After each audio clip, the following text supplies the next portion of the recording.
children, the most precious objects they gave to them to protect. How could that be if they're our enemies, mortal enemies? Because they're not. It's not a religious conflict. That's a Zionist ploy of accusing everybody of being anti-Semitic. You want peace? You want to have a conference here of peace? Step back and look and read the facts. Not the facts that's been misconstrued by the Zionist propaganda. The facts that are realities.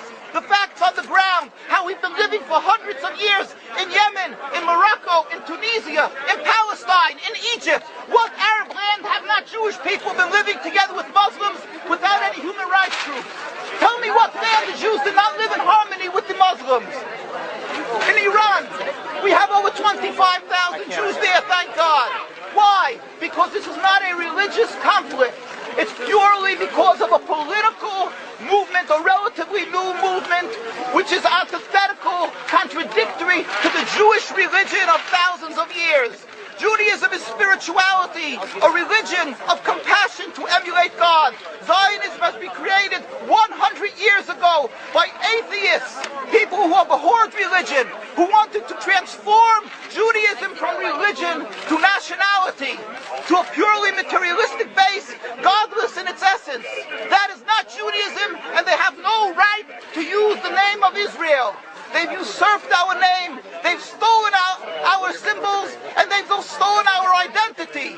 And they are causing death and destruction, year in and year out. For over 50 years, death and bloodshed has not stopped because of a pure ideological belief called Zionism. They sacrifice on their idol bodies, human beings, hearts, souls. They rent, they've destructed houses, they've destructed people's lives.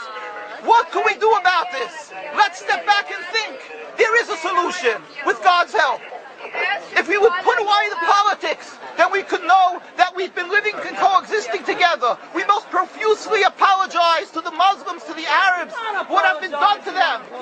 And then we can return, they make restitution for what has been done to them. And then we will be able to live in harmony.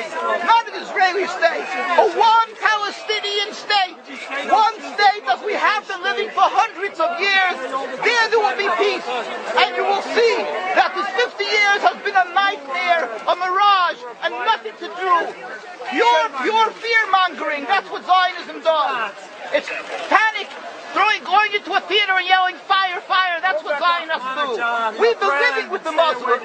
We've been living, yes, Ahmadinejad keeps on stating that he does not want to harm the Jews, but the Zionists keep on antagonizing them. Of course you don't, because you have an agenda.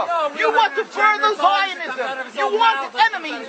You want enemies in order to be able to say you're protecting the Jews. We don't want enemies. We want to live in peace.